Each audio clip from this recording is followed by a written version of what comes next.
pleasure today to introduce our speaker, Jenna Bauer, who is a printmaker, a painter, a social activist. She has an MFA from Hunter College. She has maintained studios both here in New York. She has exhibited locally quite often in New York and internationally. Her work, I'm happy to say, has evolved in a very astounding way. She received the Visionary Award of St. Louis Grand Center in 2003 for emerging artists, kind of remarkable thing. But the point that I'm really building up to is she is a BFA from this program, BFA in painting in 2000. Please welcome Jenna.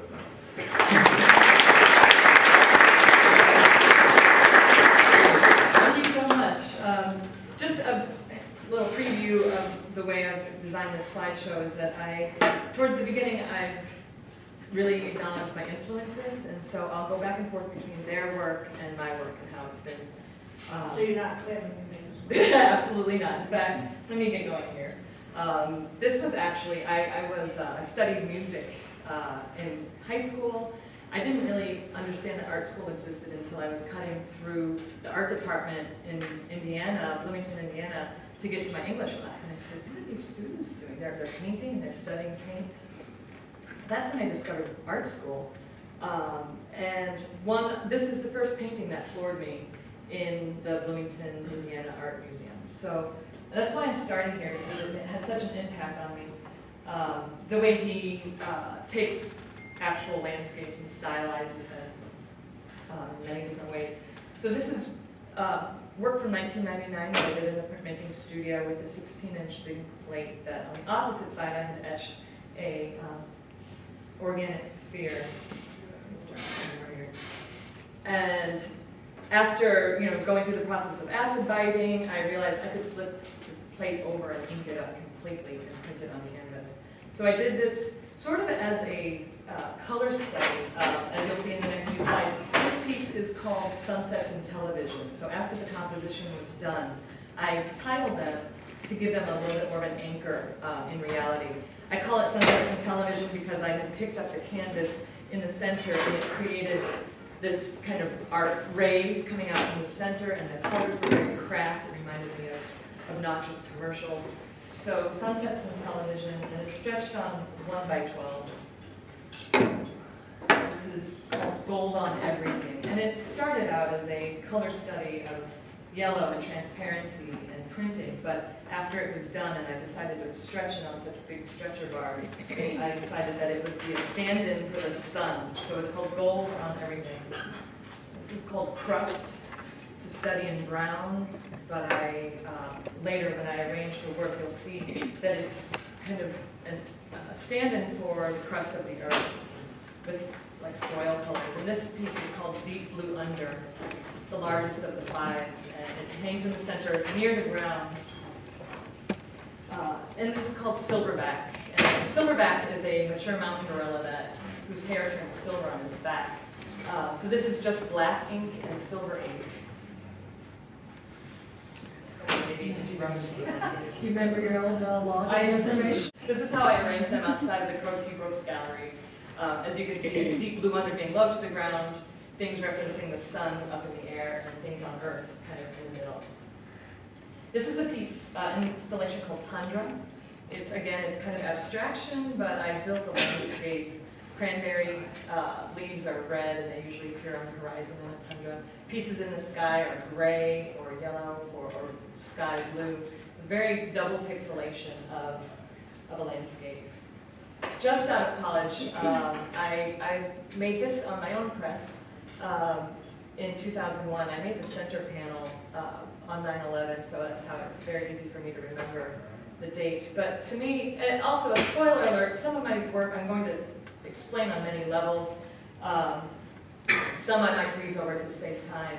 But what I see in this piece is a kind of a tree, but it's also a the Vitruvian Man in a way, with these limbs going out, Da Vinci's piece. I think right out of undergrad, I was studying altarpieces and religious art. So this idea of the altar or the triptych really seeps into my work. So this is kind of a pagan altarpiece, but it's also kind of has a figurative quality to it.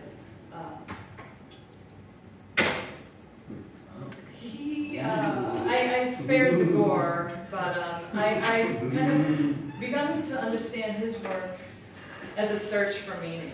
His actions, where he would sacrifice animals, were not done, to my understanding, for religious purposes, but for this gut search. And so I think all of us making are searching for something, and our work is an expression of that. This is a drawing from 2004 that I exhibited with friends from Webster in a show called Neo Constructionist, our five-year reunion, and I call it Look to See. And to get into what I see in this drawing is two kind of pelvic bones right there, like right here, and a hand to the brow, kind of searching. Imagine if you woke up and you were standing on a cylinder in the middle of a post-apocalyptic wasteland with electricity kind of sparking out and smoke rising and kind of a chaos. So that's my self-portrait staring into kind of the unknown, precarious future that we all might have. This is an artist that was brought to my attention in grad school, Anna Craycroft. This particular installation that she's sitting in is the Austin Museum of Art. These panels behind her slide, and so they can all be seen individually, but they are Montessori symbols. And not only did she create this installation, she also programmed a month worth of community events that took place in this space. So taking, what could be kind of sterile museum environment and engaging people to come in. This is the last day of the first session of the summer camp and art program that I started in Tower Grove Park in 2002. It was called the South City Open Studio Gallery for Children, and it still runs today under the name of Art Scope. So this is kind of an example of my definition, the way I interpret social sculpture, as far as being able to, as educators, really shape the minds of our students. This is, I must credit Webster for introducing me, and Carol, to Joseph Boyce, who thought of his teaching as the most important facet of his art practice. This is a copper beech tree in Poughkeepsie, New York, on a Quaker boarding school campus that I when I left SCOSAG, I kind of brought with me, literally the counselors as well, up to Poughkeepsie to this Quaker boarding school to start a K-6 Super Summer Fun Camp. And it took place under this tree for 3 summers. And this program, unfortunately, didn't continue once I had to leave Poughkeepsie. But we had 3 summers of spending time there. So this is the Bruno David Gallery in 2000. I worked on the work mostly 2006, exhibited first days in 2007. The work is titled The Thunder Fields, and it was inspired by a trip to Burning Man, where we drove across country, and frankly, the drive was equally, if not more, to me, exciting than the festival itself. But where you would be driving through these huge, vast open areas, and the thunder fields with the thunder clouds would be right over here, but you're driving this way, but you could see it, and you could, here we go.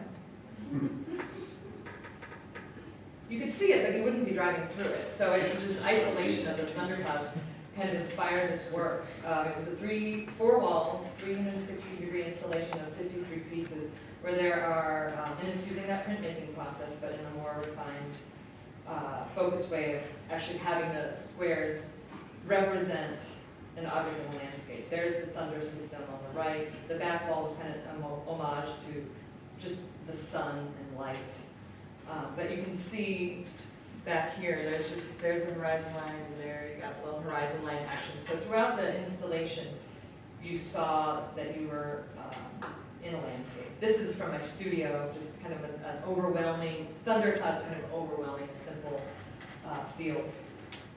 And you see some of my older work about it there. James Turrell, for so many reasons, is constantly coming up with I wrote a piece called Horizon Line as Devotional Space. And that idea of being able to be in a place of worship in a way, maybe in a secular way, but being outdoors. And so he frames the sky with architecture, but blows your mind when he does it. My work is much simpler, smaller scale, but when you see this kind of empty landscape, I'm oftentimes thinking of James Turrell. Here's another side-by-side. So, no offense, James, but I just wanted to make, I wanted to make a nice looking slide, but this is from the Rodent Crater on the left, and two pieces of mine from Hunter, actually, that are a little bit more, I began using a gradation, so it's kind of hard to tell. There's a light blue down here, and it goes to a darker blue, and that was just for me, it was like an advancement in my ability to ink up a plate to make a landscape look more realistic. Where if you go back to the Thunder Fields, that installation, it's all flat color. There was no variation in the matrix of the plate. So it was, anyway, so that's just a little development you'll see. This is a work of mine out of context from the Thunder Fields on my grandfather's wall.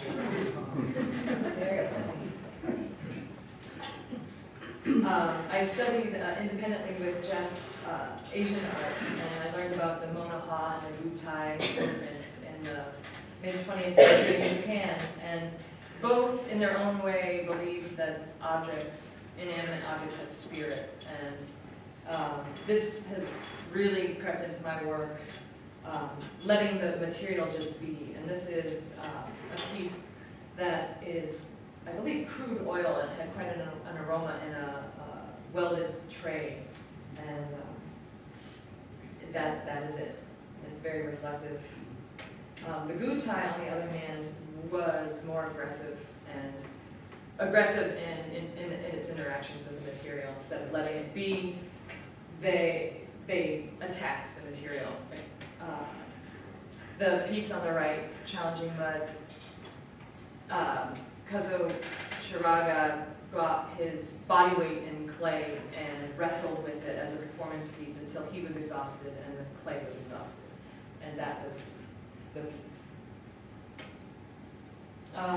In my own way, I'm exploring material. I wanted to see how long the line one pencil would draw. And that is tricky. So what I decided to do was to draw the alphabet in cursive with one pencil until the pencil ran out.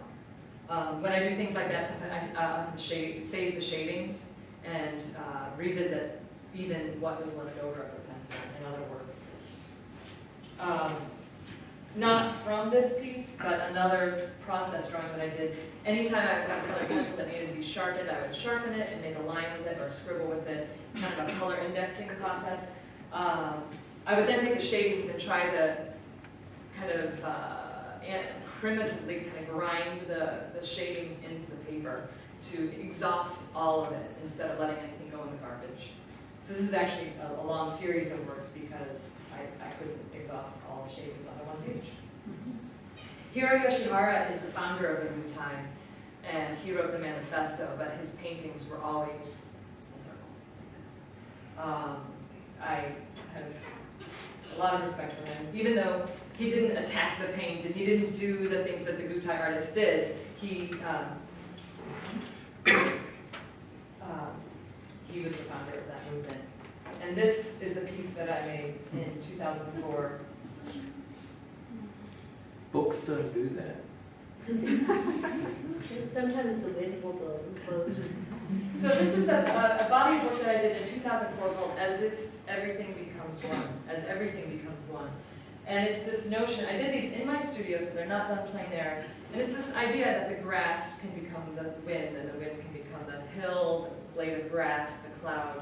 It's kind of this Buddhist notion. And it's also the notion that everything is made of carbon, and we are all made of the same elements. It was the first time I was really exploring this technique of sewing the pigment together with a smaller brush once it had been laid on. This was a direct homage to Hiro Yoshihara, and it's called Work: Light. He often titled his works Work. mountain pool dandelion and the meadow. In 2005, the Hudson River School paintings traveled to SLAM. And based on the education I had at Webster, I really hadn't studied much older work, and besides art since 1940. So I was floored by these paintings. And I did. I mean, I took art history 1 and 2, so I cite the religious art that I studied, but I was floored by these paintings, and I wanted to go there. And so that's my decision to move to the Hudson River Valley, to be in this beautiful place, and to also get closer to New York and begin to apply for grad school at Emory. So these are Albert Beard's stuff. Kind of in the meantime, as I was getting ready, I said, I want to paint outside. So I started, a friend of mine has property on the Missouri River Bluffs in Florissant, and I made a series called The Bluffs. Directly, like, you know, straw hat, easel outside in the grass, everything. So this was my first opportunity to draw paint from observation. Is that oil or? Everything that you see, even the printmaking is oil on canvas. I never wanted to paint during the sunset because the colors change too fast. So I'm kind of a purist. I choose to draw when the skies are going to be stable. Then it got colder, I believe, and I wanted to work on another body of work in my studio. But based on what I'd learned, I had learned about the gradation of light blue to dark blue at the top. And so even though I did these in my studio, they look realistic, but there's a little bit of freedom for me here since I'm painting from my mind. This is called the Pink Light series. And the pink light is this idea of not only embracing the ones that you love with compassion, but also anyone that you have indifference with compassion. So there's a section on this particular painting here, right there, where I had overworked the heart of it. It just was overworked, so I patched it with this pale pink paint in a thicker way, unusual to the rest of the paintings. And so that sense of healing a painting, that's what helped me to title this series The Pink Light. You know, the land just kind of fades away on the left-hand corner. And so that's the Pink Light. And then I finally, you know, I got this gig in Poughkeepsie at this Quaker boarding school, and I had time. I was only running the after-school program for middle schoolers. So I would go to estates like the Vanderbilt Mansion, Locust Grove, Boscobel. I would go to these places and paint. And I actually started with the painting on the right, and throughout a course of about a month or so, worked my way over to the left. The paintings are growing in height by ½ an inch. These are some close-ups. This is from Olana, Frederick Church's estate, and I took out the man-made Rip Van Winkle Bridge that would cross that river right there. I purposefully edit man-made objects out of my work for the most part. This is an earlier one from Locust Grove. Meanwhile, so I was in Poughkeepsie at Quaker boarding school. I didn't know many people, but I had access to New York City. I had a friend, Cam Fuller, mention to me, by chance, you should check out the Robert Blackburn printmaking studio. You can rent a press by the hour. And I couldn't think of enough of that information. I would pack in my backpack my zinc plates, my ink cartridges, my canvases, and I would go into New York, and I rented this printing press, and I made several bodies of work. This is one from a work called Bludgeon. The rest of the pieces were monochromatic, like red, blue, yellow, orange. And the idea was to be punched in the face with color. This one is a little bit more sublime. It's also using that gradation technique that I discovered at this point. So there's this idea of this sense of light coming out of the center.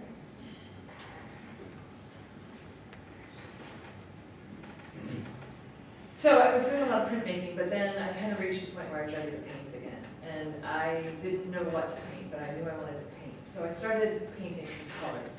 This one is different shades of pink. This one is different shades of orange and related colors. Even that black that you see, it was at one point orange. Blue is the complement, so I included that. After I would use up the paint on one of these smaller canvases, I would deposit it onto a larger canvas. So you can see the orange and you can see the pink, the exact same moment of paint on these larger canvases that are 44 inches square. This is the first painting I started in Hunter College. I kneeled down and kissed the ground. They had an awesome studio space at the time. But this was like the continuation of that series, and you can kind of get an idea of how I built it. This is gray. So I was still searching for colors that I hadn't used yet. I hadn't used gray, I hadn't used brown or black. So gray. It gets then deposited on the canvas. The shapes are stream of consciousness, just wanting to sometimes connect two pieces. It was just instinctual. Black had been added here. And then I was kind of running out of colors, and I didn't want to repeat myself. I didn't want to redo pink or yellow or orange, so I thought, okay, I'm going to make kind of this organic color wheel. And that's how I'll complete this painting. So I did. And there's not a lot of organization to this, but there was at one point in my mind. And it completed the painting. So if you think of it, this is like the closing parentheses of that body of work. They're not all featured on top there, but that's one way that I exhibited them for a critique. There's 14 color panels in all, but in 2 large pieces.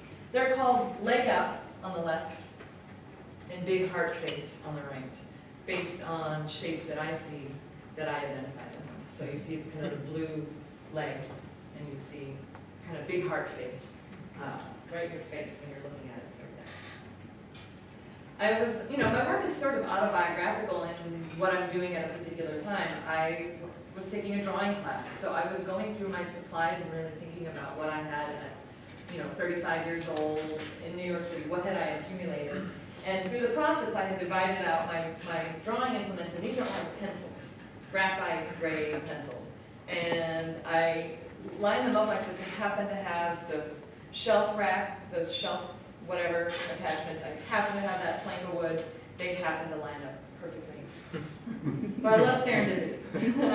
I pay it forward to get as much serendipity back as I can. I extensively photograph my process. So this was a little oil stick that I actually used to make a painting here at Hunter, one of my very first oil paintings.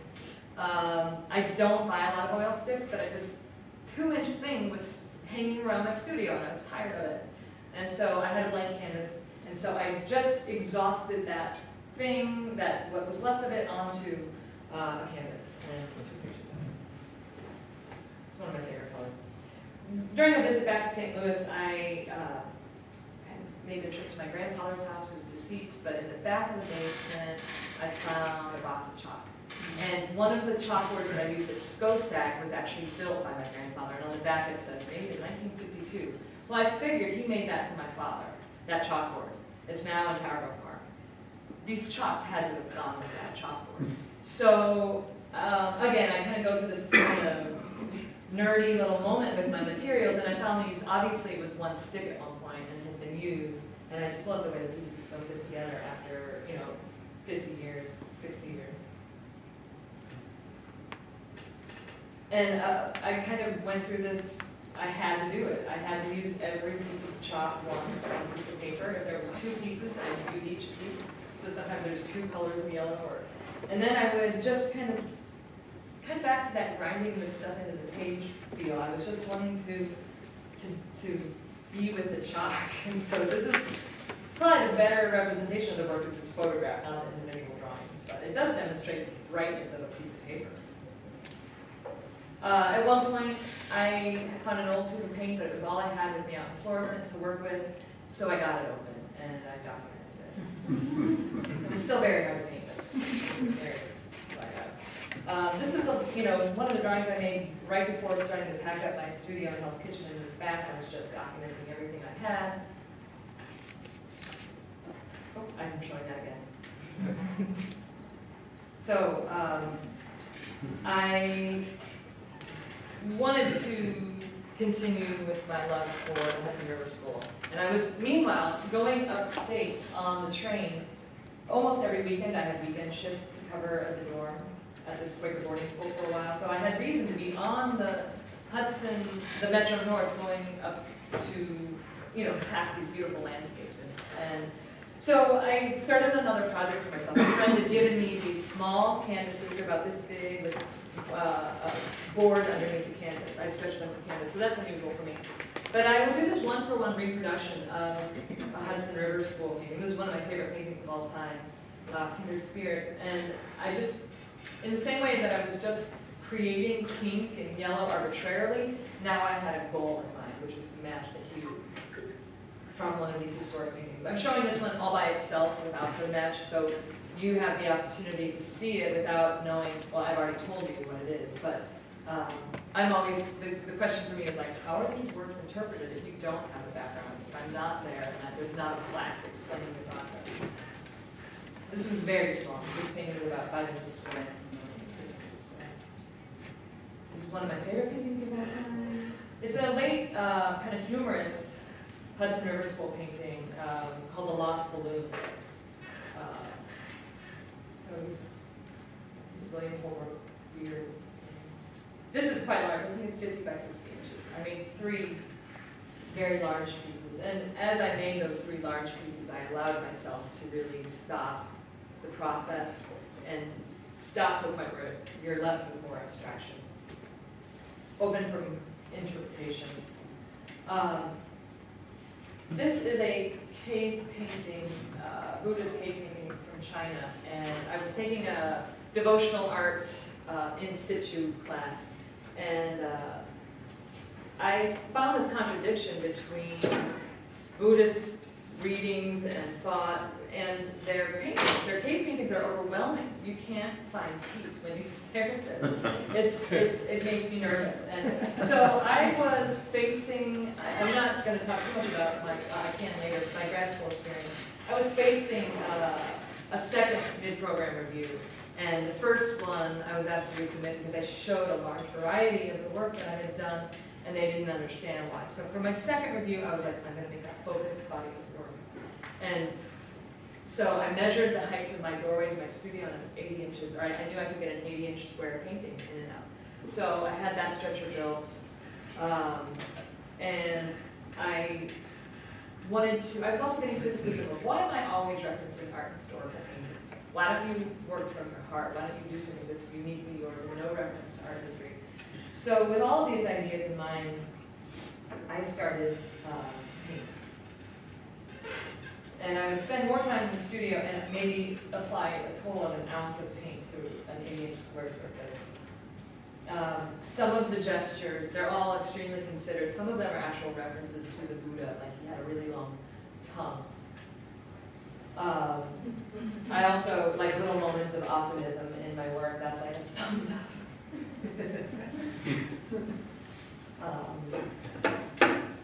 In some of the cave paintings, the deities did kind of have this elongated, floaty look to them. So this is, in these kind of earthy shades, I was making references to the deities, but just not as many of them. And there's a moment in one of the readings, a bodhisattva speaking poorly or lying about the Buddha, and as soon as he's finished his statement, yellow rain began to yellow mud began to rain from the sky, and so that's informing my color choices and placement. And also sometimes I'm responding to the material itself. There's a mar in the canvas. If I accidentally bumped it, I would cover it up. There's also this moment in Buddhist art where the Buddha disappeared completely. It's called an anaconic period. He would be represented by shoes or a ladder. So this is kind of in negative space figure. And then next you see a hands gesture, and then you see like a symbol of the sun. And the work was, here's a studio shot, but the work was displayed in a really nice gallery space with this diptych on one side with space in between, as if that sun was going to be caught by the figures on the right, and this piece on the left. And I thought I had succeeded. I was so proud of this work, wrapping so much into it. And that's when I got asked to leave the program. But I got back in. It was, grad school wasn't easy. It took me 3.5 years, but I'm so thankful for every minute of it. I was kind of on this theme of having the canvas vanish, have it be completely empty. But of course, people have done the blank canvas thing. I wanted to take my own stab at it. So I was trying to mix paint that would match the canvas exactly. And what that let me do is if I nailed it, I could paint a thin veil, and then I could apply more paint so it was thicker. So I was letting the paint fall into the canvas, but also rest on top to be present. for me, it's bringing up these ideas of how we use paint as an illustrative tool versus letting the paint be paint, kind of that monoha, wutai, respect for the materials. This is one where I was actually frosting it enough so it would become white to blend in with the gallery wall, with some exceptions. I think I have details of this. I love the right side of this, where you see this kind of canvas-colored thick paint on top of a frosted white. I call these on canvas. There's two of them here. Just kind of a close-up.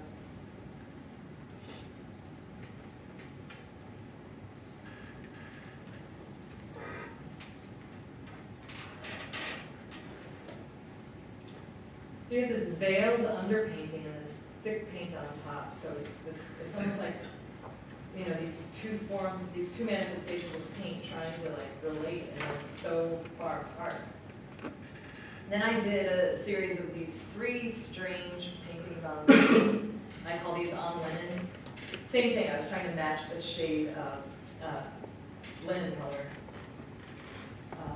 This has this kind of orange glow coming out of it. And they are meant to be together like this. So I took a painting class and I had access to a press again. And I had my plates left over from my time in St. Louis. And so I started a new body of work. In all of my work, you see the gesture, whether it's made out of geometric shapes or the paintbrush stroke of my arm. I'm trying to use here rectangles and geometric shapes to create motion and fluidity. So that was kind of my challenge. To me, I see a hand. This is a very small print. I just see kind of a hand over. This is a body. This is called Fern. And again, I see kind of a bird's eye view of a couple laying in bed, reverse with me. Also, it reminds me of kind of the skeletal, like fossils of Pompeii, when people were, you know, trying to find protection from a volcano and being sealed forever. This is a piece called Tumble. It's 10 panels. It's on display downtown right now, and again, it becomes figurative at some moments, abstract. It's arbitrarily hung. I don't have a plan for the way the squares are arranged. I think before I did the work on canvas, I was working on paper, and I got really into cutting down these 12 by 42 inch pieces of paper, taking my arsenal of zinc plates, inking them up. I dropped color out completely. I didn't want to think about it. I wanted to print black on white. And so these are a body of work called Measure. And I have a musical background, so even though this one, to me, I call the Swimmers, they mostly were kind of explorations in composition and rhythm. And I sent this image to a friend of mine in New York who's a drummer. I said, could you play this? And he goes, sure, what is it? And I loved that response, and I'm hoping to revisit this in the future and have musicians involved. I did get back into Hunter, and I was facing my 7th semester, and I wanted to get out of Hell's Kitchen. I wanted to be in a place that I loved. And so I designed my thesis project to suit my interests of being upstate. So I decided to return to that swoop, my friend calls them swoopies, the kind of the art gestural paintings, but to do it in the Hudson River Valley. And so my plan was once a week I was going to take a canvas to this spot and paint what I saw. The canvas that you see there is actually, I did a kind of a beta phase in June. This is the detail, one of my first goes at it. It is, so in June, things were alive, cicadas were chirping. These are the stretches. I didn't trust myself at the time to do the math properly. They start at 16 by 20 and grow to almost 2 foot by 3 foot. I trust myself now with my math, by the way. I did do some calculations and I did it. This is the first painting that I did in September, so the cicadas are dead, or they moved on. I chose on purpose to make it portrait orientation, not landscape, because I wanted to bring in that notion of horizon as devotional space. And by choosing portrait over landscape, it's referencing the figure. And so this is kind of what they look like. This is, meanwhile, in Hell's Kitchen, this is my studio. So every 2 weeks, I would drive 2 oil paintings into the city, put my blinkers on, run the paintings up to my studio, run back down, drive back up to Poughkeepsie, drop off my car, and get on the train and drive back in. And take the train back in and teach 24 hours of toddlers art Monday through Thursday, and then I'd repeat. So 6 times I did that car thing. This is one of the earlier pieces from June. It's very small. But it's allowing the paint to spill over the edge, even though that's the Catskill Mountains. And there is paint on the bottom that's representing the river. Finding and capturing the color of the mountains and the river is the most challenging, because they change so subtly. Sometimes they're purple, sometimes they're gray. Are they taupe? Are they brown? What is being reflected in the river right now to make it tan instead of blue or whatever? And these paintings ended up on a wall in a gallery, but there's so much more to them. And each week I documented what was going on around the painting. This is kind of the homeless guy in Tivoli who helps everybody out. He was looking for worms. And he also, for some reason, was really excited about this military item, P-38, that he got when he served. And he can only push beer cans and drink it out like a cup, you know. So these are the things that are happening while I'm making the paintings. And meanwhile, the flowers are starting to die, the leaves are falling, things are becoming more brown. I did make the decision to remove things from the paintings, with the exception of one ladybug that snuck in at the last minute, and I didn't notice until it was too late. But you can still see little footprints, but I would try to fix that for the most part. I won't get into this. This is something that I think you guys should think about too, which is I was leading up to my thesis project. I wanted these paintings to be successful, and so this painting was a little weird. It's not finished here, but I want the freedom to paint however I want. But I wanted this work as a whole to work. So I had to, realize that the future is for painting more freely. It's something I think that all artists are dealing with. Is when do I stop and how free can I be and how I want it to be, how I want it to be. So that's why I'm showing that picture, because I was doing different things. The painting ended up really different. This is just kind of a studio shot back in Hell's Kitchen. Meanwhile, Hell's Kitchen. I did, kind of because Mike was hanging around too much and I didn't want to be rude, so I moved to the porch of where I was staying to make these paintings. The vantage point changed, it's colder, so I needed to be closer to indoors to warm up. So the river, the amount of the river that you see has changed in the last this is nearly the end of the process. No more green, everything's icy. And oftentimes I would take the piece up to the porch and do that final sewing of the pigment from the porch. It becomes all about the paint at that point and not about the landscape. This is just a shot before I installed my thesis exhibition. I had to decide, do I want my thesis exhibition to be about the process that I went through, or do I want it to be about the idea of the arc in my work, the gesture of the arc? And I decided it had to be about that. Instead of doing like a photo documentary of all the different things that happened to me, I could have done that. But what I chose to show instead were 4 facets. The first one was this drawing from 2004, which is plain and simple gestural drawing on torn paper that happened to tear like that. I did not do that on purpose. So that was on a wall by itself. This was that painting on canvas where it's very much abstract, very much about the paint, but the gesture is bouncing between the paintings. And then this facet here of kind of that Boysian idea of the multiple, disseminating your ideas through making multiples. I printed 500 of these postcards, and I did bring some, so you're welcome to help yourself after the lecture.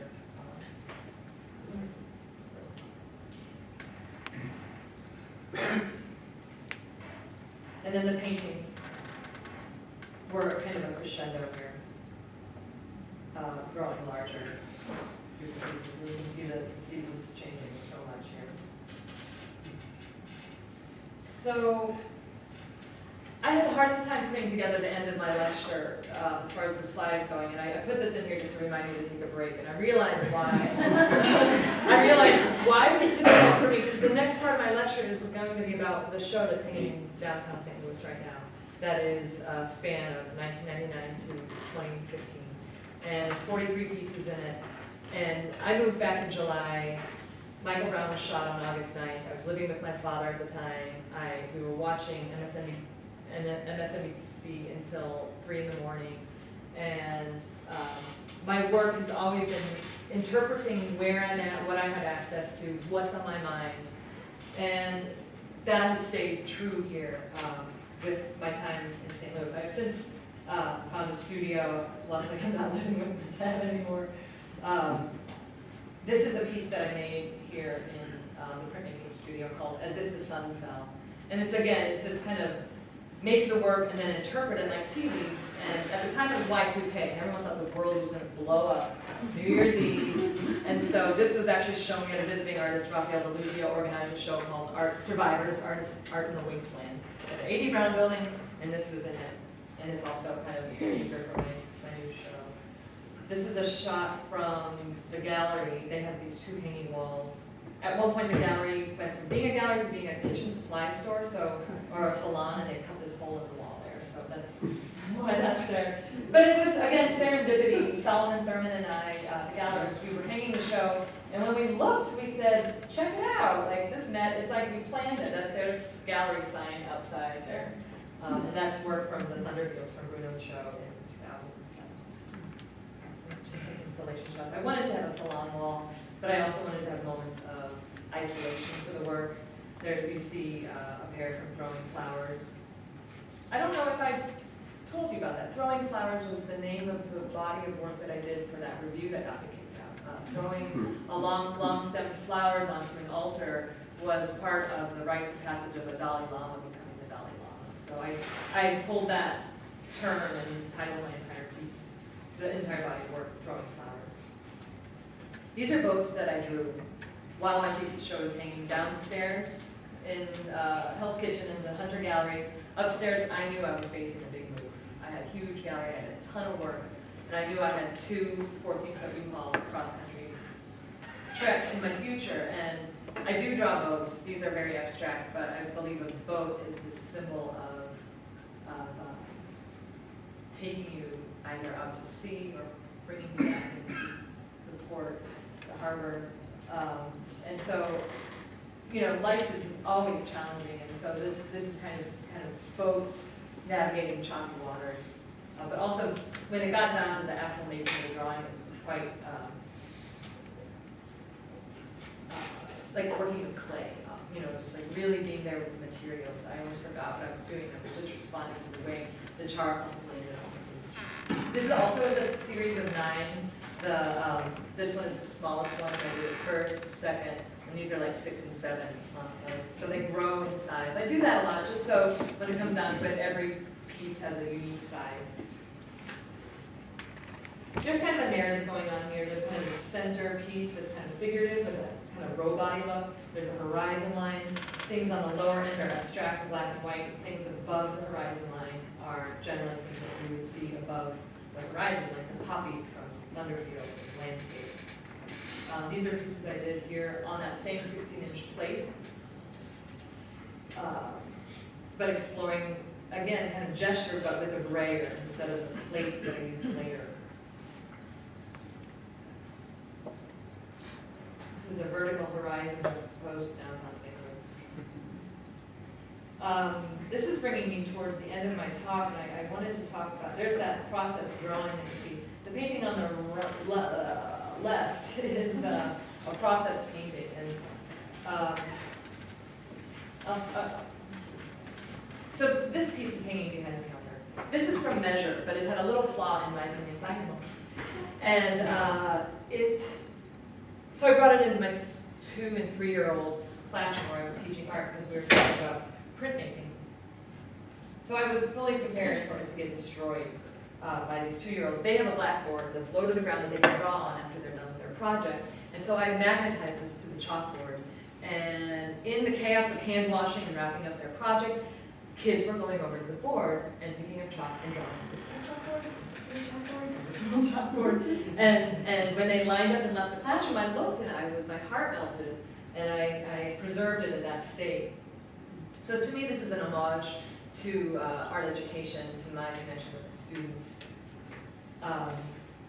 One of those nights of being up until 3 in the morning watching the news, I retreated to my studio. I'd had enough of watching the media coverage. I hadn't had enough of the issues that were being raised this summer.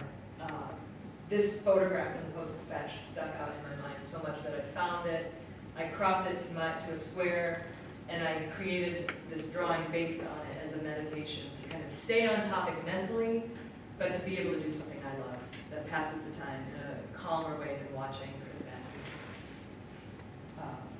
interviewing people. This is a process shot from Wall Ball, actually. Wall Ball is a fundraiser that I helped start for the art studio in Chicago Park, where you paint in front of people. And so I wanted to make a painting that actually demonstrated concepts that were important to me. Tolerance, race relations, black people and white people being able to see eye to eye, or at least, hear each other out. So I started by painting bands of black to gray to white at the bottom, and I would sew it together. And the process of that allows me with every brush stroke to think about these concepts.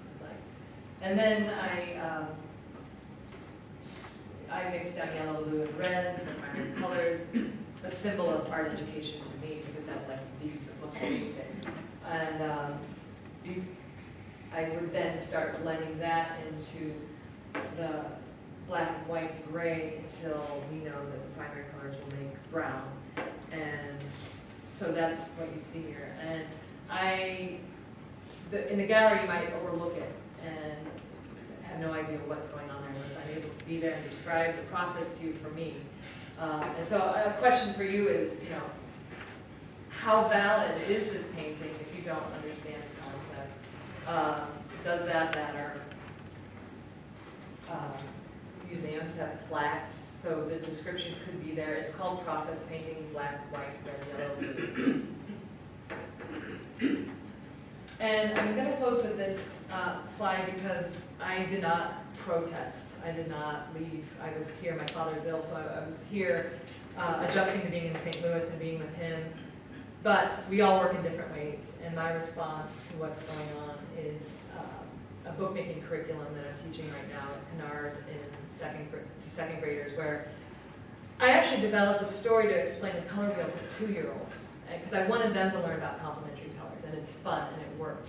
I described the fact that, neighbors move in, orange, green, and purple move in next door, but really, the colors all have very best friends. But they are very best friends really far away.